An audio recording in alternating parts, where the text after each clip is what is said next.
welcome everybody to Youngstown Studio. I'm BJ Lisko here with my co-host, as always, Cliff Hickman, and welcome to another edition, a special edition here of Pro Wrestling Quarterly. We're going to throw another one in here. Going to preview AEW's Forbidden Door, catch up on some other news in the wrestling world. But first off, Cliff, man, how are you? Good. How are you doing, BJ? Always great to be talking wrestling with you.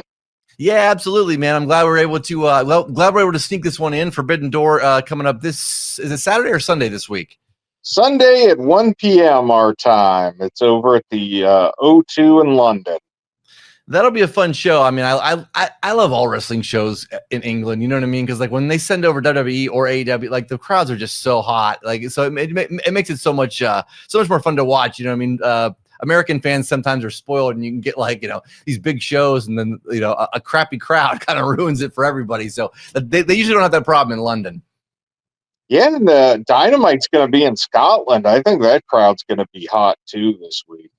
Yeah, 100%. So yeah, definitely looking forward to that. So, well, first off, before we get into the AEW Forbidden Door, the last time we talked, we correctly predicted, I think, just about everything on SummerSlam, which I would like to say that was hard to do. It was kind of obvious what they were going for and what they set up, but literally, I think down to the match, I think the only thing that we didn't predict was at the very end of it with Brock Lesnar making his surprise return. I don't think anybody really saw that one coming. So, yeah, what was your immediate reaction to seeing Brock Lesnar back?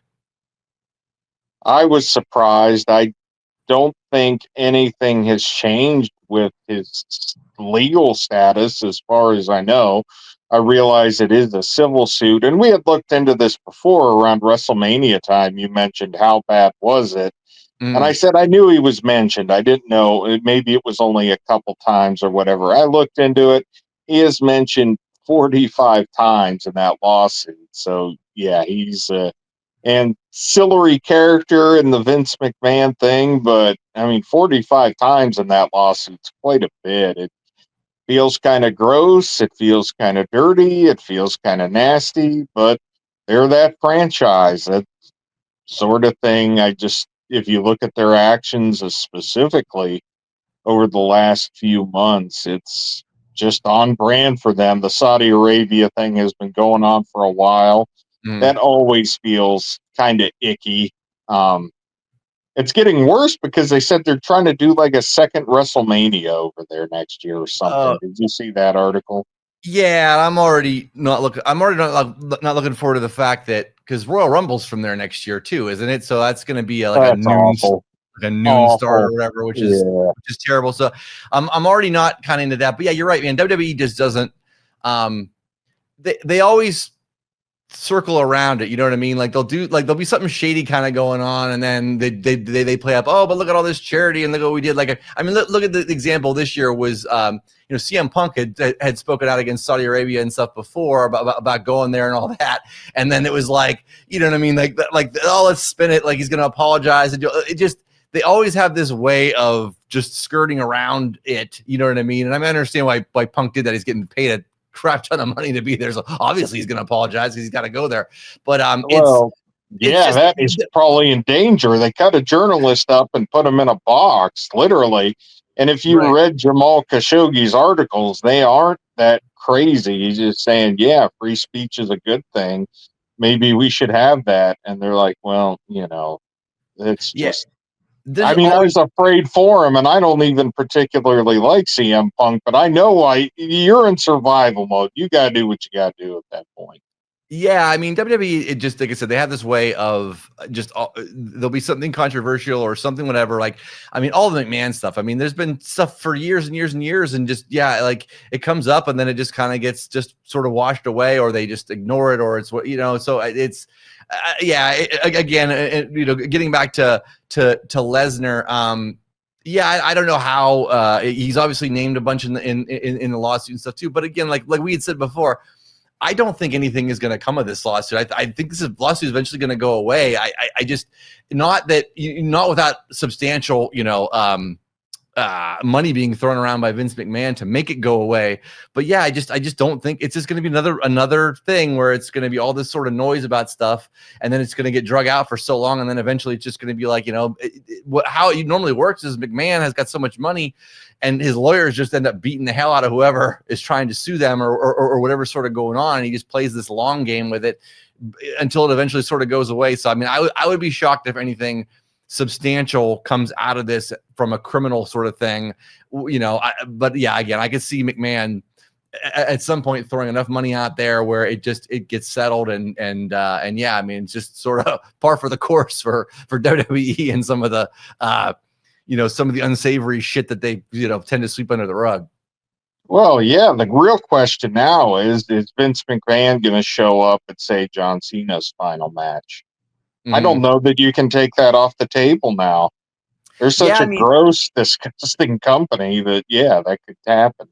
Yeah, and Vince showed up on TMZ talking about Hulk Hogan a week or so ago, whatever, on that special, and it was like, I mean, he looks terrible, but he doesn't nobody really wants to hear from Vince McMahon right now at this point. We don't want to hear about your opinion on anything. Like it just doesn't hold it. Like his image is so sort of tarnished at this point, and nobody, like I said, we don't want to hear Vince McMahon's opinion. Like, please stay away, and please stay away from wrestling, because the product has gotten much better with him gone and him not being around creative and him not being around to screw it up. I mean, we lamented on that in episodes past several times. So yeah, just please keep Vince McMahon away from our wrestling shows.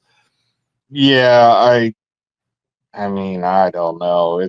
I fully expect him to show up though at some point, and that fan base, the diehard WWE fan, is so weird. There's going to be people like in the front row bowing to him and all that goofy stuff. They have developed a certain, and it's not all the fans, let me be very clear on that, but there are some that just they don't care.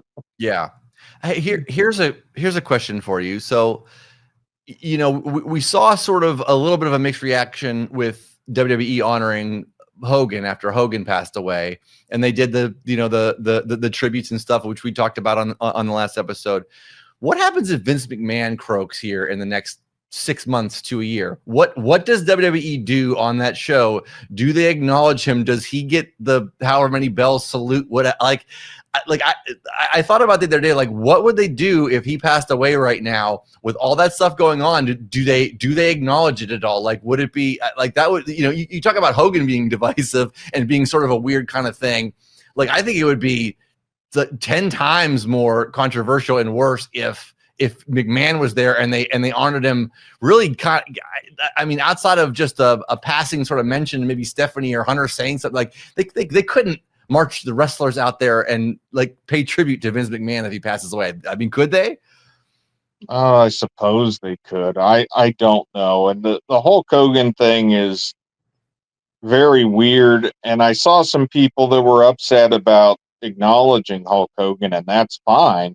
But I saw a couple of them praising the Lesnar return, and that is extremely weird to me, because Hulk Hogan, no doubt about it, said some really stupid things that hurt people and made them feel bad, and that's a shame. It cast a pall on an otherwise terrific legacy, where he did do a lot of charity stuff. He did bring a lot of joy to people over the years with his performances. But these guys, the Lesnar and McMahon, are accused of actually possibly doing things to people. So it's like, I guess it depends on your personal values and how you equate the damage words do, which words do damage. I am not saying they do not. I'm not saying Hulk Hogan should be exonerated. It's part of the legacy. It's something you take into account. But when you have someone that's actually done something to me, to my personal values, and there's enough there to make you believe that it possibly happened, even if they're not convicted, that's a different ball game for me. Like, to me, it's going to be like Vince McMahon. I equate him with Harvey Weinstein. It'd be like, what if he Yeah, right.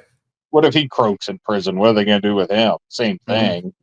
I don't know too many people that are going to be lining up to acknowledge him, even though he, produced a lot of great movies and some I've liked over the years. But again, when you've actually done stuff to that level, man, I don't want to Yeah. see it. And that's just a personal value evaluation on your end, and I'm not casting any judgment on you for how you feel or whatever.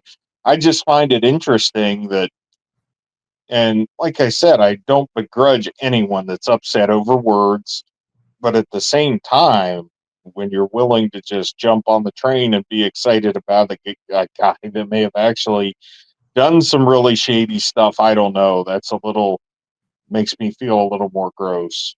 Yeah, it'll be a weird situation when he does finally pass away, and just to see what sort of the reaction from the the wrestling community and just sort of the public at large is when that does eventually happen. But the other sort of big story going on outside of AEW with the WWE is has to do with Karrion Kross, who I have said this for a little bit now. I think this is a work. I don't think Karrion Kross is going anywhere. I think this has been sort of an elaborate sort of experiment to try to see what kind of response he can get from fans as far as support, as far as bringing him back. Karrion Kross is fine and all. There's nothing that has really overtly stood out to me about him. You know what I mean? Like he's in that territory where I think he's almost more well known for his wife being there, and the wife being sort of the sex symbol, and how good she looks and stuff, and how much fans like her. It's not quite Mark Marrow Sable territory, but it's like kind of it reminded me of that a little bit. But I still think this is all a work. The one thing I had said, I posted a short about this. I was supposed to interview Karrion Kross for his book for Web Is Jericho, and they got wind that it was for a Jericho associated thing, and they canceled that. Oh, well, he can't talk to the competition. Well, then it became like, well, he's leaving WWE. So I circled back around and said, hey, like, he's leaving WWE. Can we talk now? Again, I got shot down. It was just, oh, well, he doesn't have time now anymore. So, but I think that if he really was gone from WWE, I think he would have been talking to anybody and everybody, associated on the outside or that sort of thing. But what are your thoughts on Karrion Kross? I mean, do you think this is a work? I think it may end up being viewed that way. I think this administration is very disorganized when it comes to this, because I kind of think they want you to think that the Ron Killings thing was a work, and it was clearly not. Mm-hmm. It's like Yeah. kind of the media and their fans took a rolled up newspaper and smacked the dog on the nose and said, hey, bad dog, no one has had more stupid gimmicks thrust upon him than R-Truth. Mm-hmm. That guy, and it's not like he's a charity case either. He moves merchandise. He sells lots of merchandise. Why on earth would a guy that's been so loyal to you Mm-hmm. and run out so many bad gimmicks for you and made himself look so foolish for you, why on earth would it ever occur to you to forcibly even attempt to push a man like that out that's done so much for the company? Like I said, I know you're not running a charity, but he moves merchandise. People like him. He always gets a reaction. Mm-hmm. So they may end up, because I don't know what Karrion Kross, his value on the open market, it seems limited. He got into the game late, and it just seemed like he never quite, the political part of it. He's a really high character guy from everyone that you've talked to, but it seems like he's always struggled with that aspect. And I know AEW doesn't believe it because they've made no contact with him. That's been Mm-hmm. confirmed. He's heard the indie promoters are saying, yeah, you can get him, but his price is extremely, extremely high. And the only thing that he has signed up for are conventions to do autographs. I don't believe he's actually taken a booking yet to wrestle. So it may be a thing where the contract has indeed expired, that he is gone, but then he circles back and says, "Hey, is that still on the table?" Because the way at which they've managed this is they've left him no other option. Yeah, it's interesting. Like I said, I'm curious to see how it plays out. I do think he's going to end up back in WWE in some sort of capacity. But yeah, it'll be interesting to see if he's able to parlay this into something something different when he comes back, or something that's better for sort of for he and his wife is in terms of an on-screen role. But yeah, My fear is they re-sign him and park him just because they right. don't want him. That would be my prediction. Actually, they re-sign him and park him Mm-hmm. Yeah, just so no one else can use him. We've seen that a lot from WWE, where they just where they have guys just sort of languishing, whatever. We mentioned this before we started. TNA to sort of become the the place where they send people they don't really kind of know what to do with, and then they sort of bought that up, and that's just sort of a place where people kind of get parked and they don't end up doing a whole heck of a lot with. But yeah, definitely something to keep an eye out on. So moving on to Forbidden Door. So yeah, once again, coming up this Sunday, I've got 8 matches on the card here right now. There's probably 9 matches on the card here right now. There might be more in terms of the pre-show, whatever. This is as of Wikipedia about an hour before we started here. But so we're just going to go right down the card, man. And you'll have to help me out with some of this. You're more in tune with the AEW stuff and the Forbidden Door, and especially the the Japanese guys and some of the people that they tend to bring in for these than I am. So, but first up here, a match that I think is going to be a definite spot fest. We'll put it that way. It's going to be pretty much all over the place. I could see some crazy stuff happening. This will be an extremely entertaining match. A lights out steel cage match. On one side, we've got the Golden Lovers, Kenny Omega and Kota Ibushi, along with Darby Allin, Hiroshi Tanahashi, and Will Ospreay. They will take on the Death Riders, consisting of Claudio Castagnoli and Jon Moxley, the Young Bucks, and Gabe Kidd. I think this is going to be all over the place, spots everywhere, all kinds of furniture being broken. This is going to be one of those just crazy matches that kind of takes you all over the place. But yeah, give me your thoughts on this one. I think it's going to be absolutely nuts. I was stunned that Hiroshi Tanahashi somehow finds himself in this match. He is in his retirement tour. Wrestle Kingdom next year in January. Like John Cena, he is stepping away. The way at which he's the president of New Japan now. He can do whatever he wants. The way he's managed his retirement has been a lot more palatable to me than what WWE has done with John Cena. Yes, he's still on the cards. He's not really in main events. He's picking up the occasional win, but he's mostly using this with his power to put new guys over. He put over Takeshita in his final United States match in Chicago in the spring. He's a lot like Jushin Liger, where Jushin Liger used his final year to try to make new guys. So it's interesting, and his knees are famously bad. There was a funny tweet from Will Ospreay. People were like, "How'd that call go?" "I have no knees." "Well, my neck is bad, so what of it?" And he's like, "Fine, I'm in." And Ospreay actually tagged it and retweeted it and said that was exactly how that conversation went. But he's a true legend, one of the greatest Japanese wrestlers of all time.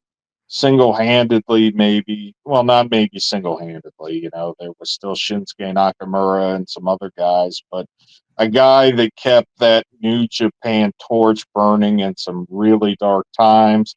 Great to see him get a main event match here. Gabe Kidd back over. I know he's actually behind the scenes been a big advocate for him. So I think working with Gabe Kidd may have been a big draw for Tanahashi.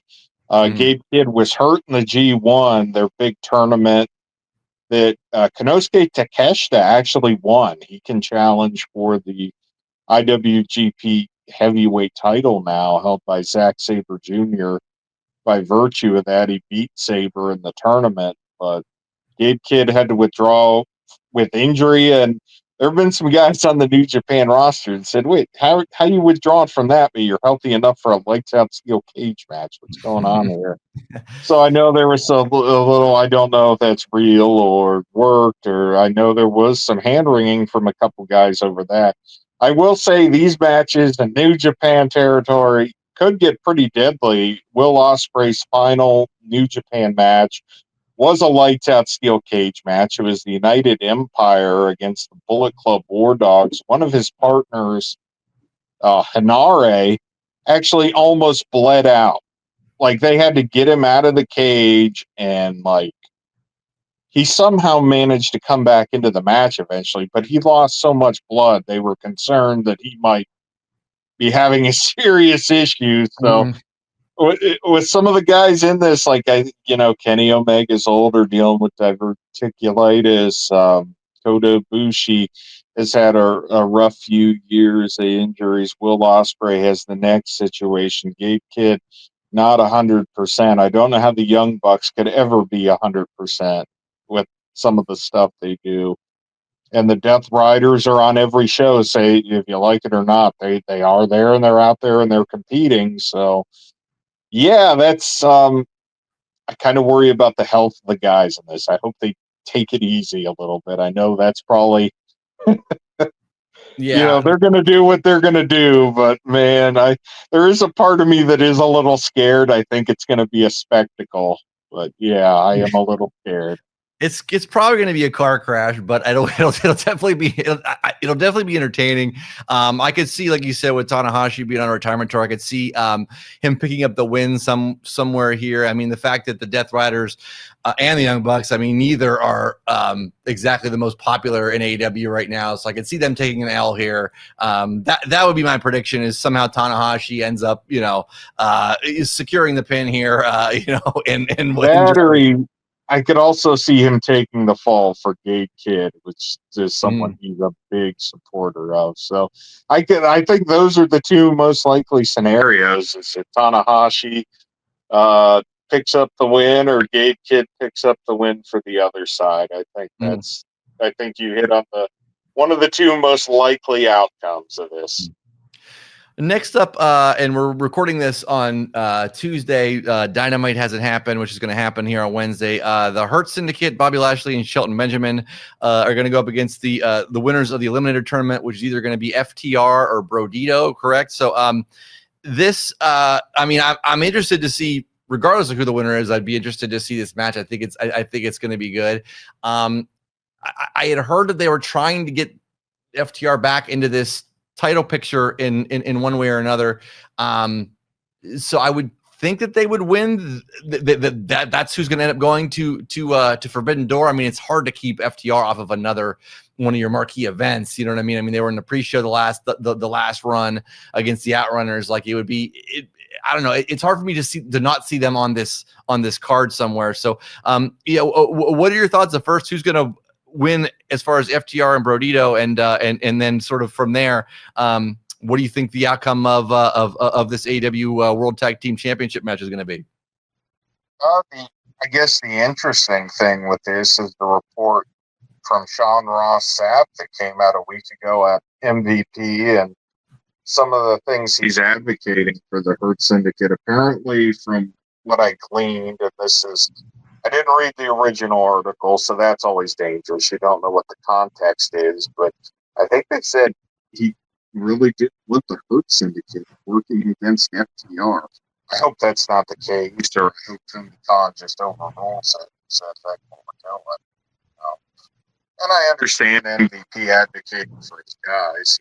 That's what he's there for, is to look out for them. But I would hope they would find a way to work past whatever stumbling point is there, because that's the match I want to see as well. No, I hope that my hope is, I mean, obviously I love FTR, so I want to see them, and I want to see that match with the Hurt Syndicate. And I will tell you that if that's what it ends up being, I will probably order the pay-per-view.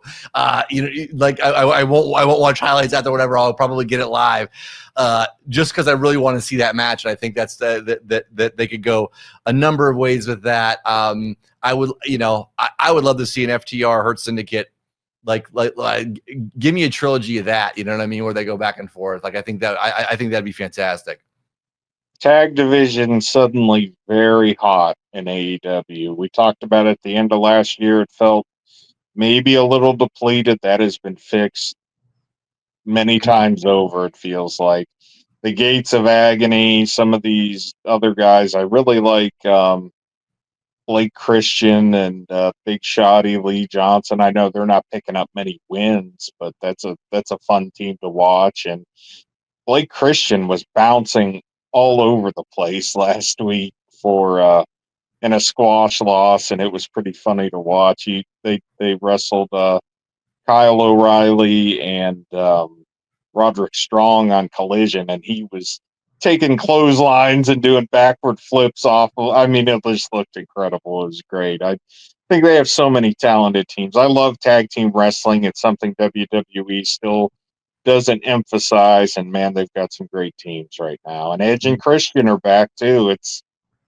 That's I mean, they even teamed together. I think I saw 2013, and they're going to be on the pay-per-view against Kip Sabian and Nick Wayne, and I'm sure those two are going to be flying everywhere for those two. So, man, yeah. Speaking of that, let's go to that match next. Like you mentioned, Adam Copeland, Christian Cage versus Kip Sabian and Nick Wayne. This should be a fun. Match. I can't imagine you're gonna reunite, Edge and Christian to have them lose here unless there's another swerve and they go back to feuding. But I think it'll be a fun match. But yeah, I got to think that Adam Copeland and Christian Cage get the W here. I think so. I mean, if Cliff was in charge of booking and I'm not, FTR takes the title, and that's the next title match for them is Edge and Christian. Yeah. Right. Yeah. I mean, I think they've teased that a little bit and stuff too. So I think that's got to be sort of the direction. You're going to see FTR versus Edge and Christian, I think, at some point here, within the next year. So yeah, like you said, the tag team division going really strong right now in AEW. So there's a number of different ways they could go. But yeah, I mean, so next up we got Kazuchika Okada versus Swerve Strickland. This is a singles match for the AEW Unified Championship. You're gonna have to clue me in a little bit more on this one. If this was more of a build to this one, or if this is just another. Because Forbidden Door generally in the past has been just kind of matching guys that you never wouldn't necessarily see kind of working against one another. But yeah, give me a little bit of a backstory to this one, if you would, and your sort of initial thoughts. Yeah, this thing's actually been built up since the end of All In Texas. Okada started attacking Swerve because Ospreay and Strickland cost the Young Bucks their executive vice president titles. That was the start of it. Swerve also sees a unified title that he believes is on par with the world title.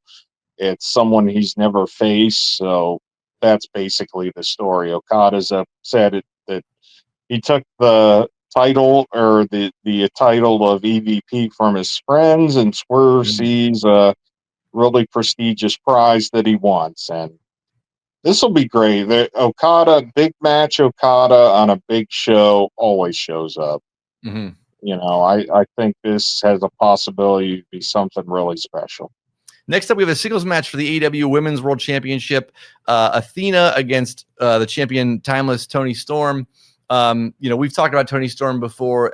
She's been tremendous. The whole Timeless gimmick has been great. I've really enjoyed everything that she's done. This is Athena is in this match because she won the Casino Gauntlet Championship. Sure, she won the contract for the title shot. I don't know if they switched the title here. I mean, what are your sort of initial thoughts? I mean, do you have any kind of sense that this could be a title switch, or do they keep it on Timeless Toni? I mean, I personally would keep it on Timeless Toni Storm, but Athena's held the ROH World title for a couple years now, so that's not a person that's going to be, they're probably going to protect a little bit in some way. I think it's a bigger toss-up than maybe you would think. The build to it's been incredible. They've been having great promos back and forth. Toni Storm, if you made me pick right now, I mean, forget just women's wrestler of the year. She may be wrestler of the year, period. Mm. It's not only the character work, the promos that are just so memorable. You never know what she's going to say, but the matches, that match with Mercedes is probably one of the best women matches of all time I've ever seen. I know the one clip was floating around with the crazy spot, but that Mm. was, I didn't know what was going to end it. They were both hitting things. I was like, oh my God, that has to be it. They just kept going. It was a thrill ride. I mean, she's wrestling just out of her mind, and Athena's a great opponent too. And I think this this could steal the show. I She's put on really a think real it has that potential. Yeah, they're both tremendous in ring. I like both of their promos, and yeah, Timeless Tony Storm, like we said, has been on just a real high for at least the last year or so, with just everything that she's done. So yeah, curious to see how this one plays out for sure. Next up, we have a four-way match for the AEW TBS Championship, and you'll have to clue me in on this one a little bit too. So Mercedes Moné versus Alex Windsor versus Persephone versus a somebody to be determined from Stardom. So, do you have any idea who the to be determined might be? I think they're going to have a match sometime this week to determine who's coming over for that one. I don't think they're going to take anything off of Mercedes Moné. Yeah. And speaking of women that have been on a hot streak, her matches have been absolutely incredible this year as well. Um, she's just, I don't think they switch it. Windsor has been great in AEW. I really like her. We've seen her team with Timeless Tony Storm a bit in the build up to this, and I think that's a great signing for them. She's definitely different, hits hard, very rugged, British strong style. I think it's going to be a fun match. I really do. But Mercedes I mean, she won a world title from like Poland while she was over there. This woman is just collecting. I think she has 8 titles now. If it wasn't for Tony Storm, I mean, she's on an incredible hot streak herself. The women's division suddenly very, very strong in AEW. Yeah, I mean, I'm with you on that. I don't think there's going to be shock surprise here as far as taking the championship off of Mercedes. We'll see what they have for next after this match too. In terms of kind of a big feud and sort of where to go with it. It was so big with her and Timeless Tony. So I'll be interested to see who's sort of next in line for Mercedes after this. Yeah, I don't know. I mean, there's new people coming in all the time. I think you know, Queen Aminata has been really impressive lately. I wonder if that's someone that might be next for Mercedes. I've been really impressed with her. She is doing moves that look like they're killing people. Mm. Like her headbutt and her kick. She's really stepped her game up. So I wonder if that's someone that might be ready for a match with Mercedes soon. Mm-hmm. Yeah, next up we have singles match for the AEW TNT Championship. Kyle Fletcher versus Hiromu Takahashi. So yeah, what are your feelings on this? I mean, obviously Kyle Fletcher gets the title. Dustin Rhodes kind of wins it in a surprise. Their last pay-per-view at All In. Kyle Fletcher obviously gets it back off of or gets it. I think everybody kind of thought that's where they were going to go to begin with it, but he's the TNT championship or the TNT champion right now. I can't see them pulling that belt off of him here, but yeah, what are your thoughts on this one? That match with Dustin, the street fight, one of the craziest things I ever saw. Mm. And Dustin Rhodes, the man needs double knee replacements. How was he wrestling at that level Mm. with basically, I mean, it was incredible. There was even people I thought about asking the question. It was like, who was having the better year? Was it Dustin or Cody? Yeah. And up until the SummerSlam win, I might have said Dustin. I Mm. think that the Cody win at SummerSlam changes things a great deal. But Um, yeah, and Hiromu, I don't think he's winning. He's one of the greatest uh, Japanese junior heavyweights of all time. Came back from a serious neck injury that put him out for over a year, a few years back, and he's just great. I'm sure it'll be a really good match. He's going to fly around. Fletcher can go with anybody. Again, I think it's going to be a really entertaining match, but Fletcher's another one of those guys I'm really impressed with how they built him up from Mm-hmm. coming in as just a tag. That's the one thing I'll say about AEW. You're seeing more movement in the low mid card pushing toward the upper card with certain guys, and Fletcher's one of them, where Mm-hmm. he was kind of able to break out of his predetermined role based on how good he is and push himself up the card. So, Mm-hmm. yeah, I think this will be. I don't know how long this one's going to be given, but I think it'll be really entertaining. Hiromu, you never know what he's going to do. Mm-hmm. So a couple more to go here. You mentioned this guy before. Next one, the singles match for the IWGP World Heavyweight Championship is Zack Sabre Jr., the champion, versus Nigel McGuinness, with Daniel Garcia in his corner.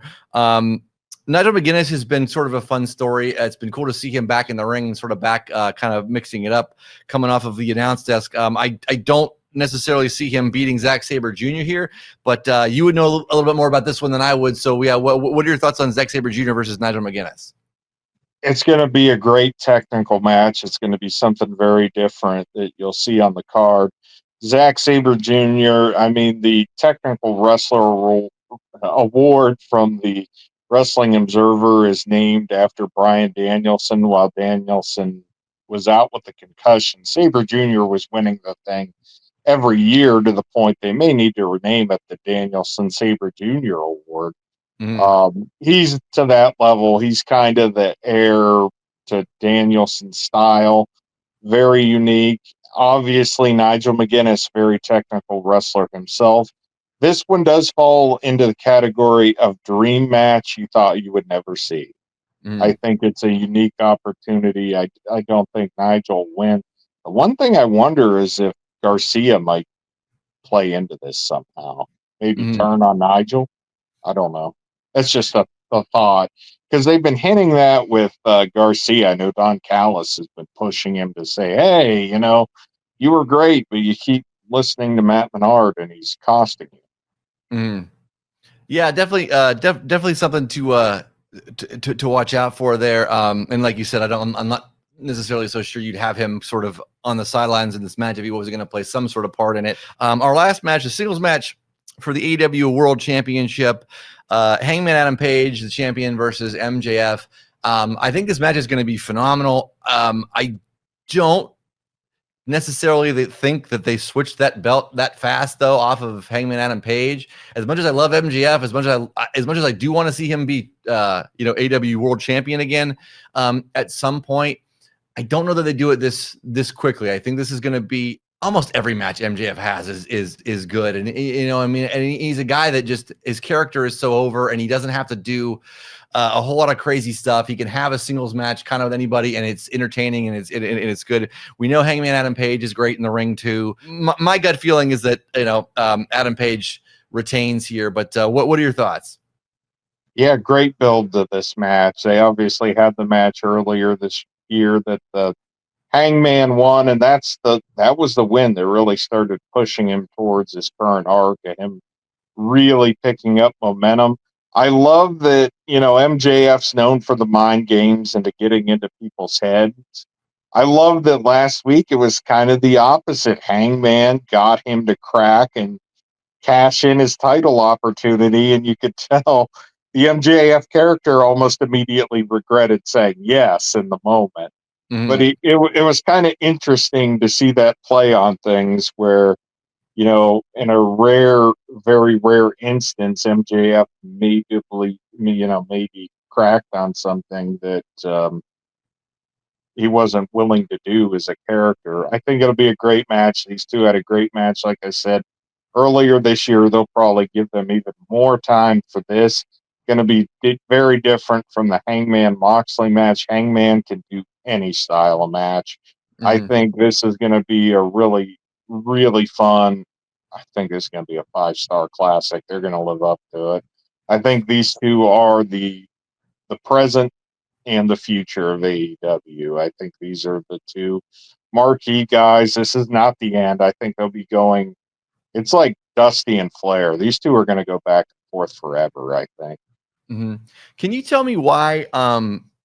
And I must have just sort of missed this. Why did they pivot off of MJF and his interactions with the Hurt Syndicate? Did something go weird back there, backstage, or whatever? Or Yes, that was also part of that Sean Ross Sapp report. They said he didn't name anyone, or at least in the aggregate thing I saw, they said someone in the Hurt Syndicate had a problem with MJF, and that's where that went. So I don't know. Something weird's going on with the Hurt Syndicate and what they're, it's just a matter of what Tony Khan's going to let them do, basically. So I don't know. I hope they can work it out. The Hurt Syndicate's a fun group, but yeah, they are kind of throwing their weight around a little bit. It would appear, if the reports are accurate, but it's Sean Ross Sapp. That guy doesn't just throw stuff out. I think he's maybe the best working guy in the business.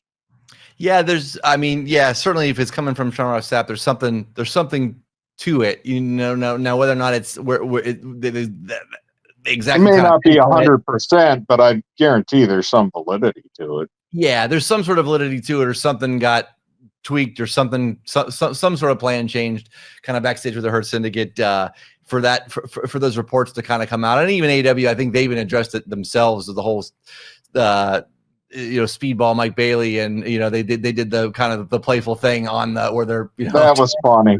I love that. That was in the videos, which I thought was funny too. Like I definitely laughed at that, which kind of downplayed, I think, some of the backstage stuff. But you know how this works. Sometimes somebody might say something sort of, whether it's offhand or they might hint at an idea or something like that too. Somebody else hears it, and how that can get blown out and go the wrong way. Yeah, it's like I said. I don't doubt the validity of the report, but sometimes things maybe escalate when it's put out there, and it may be a bigger deal than what it actually is behind the scene. They just may say, "Hey, I prefer not to," and that translates to certain people as they won't do it. I don't know. And it's not on Sean Ross Sapp. It could be the person that overheard it misinterpreting it and telling it to him in a way that's not entirely accurate. Right, for so sure. I don't know. For sure. Well, that's AEW Forbidden Door. Once again, headed this Sunday. Well, Cliff, I think we're just about out of time, man. But yeah, man. Like I said, thank you everybody for joining us. Glad we got to get an extra episode of the podcast. We love you guys. Thanks for listening.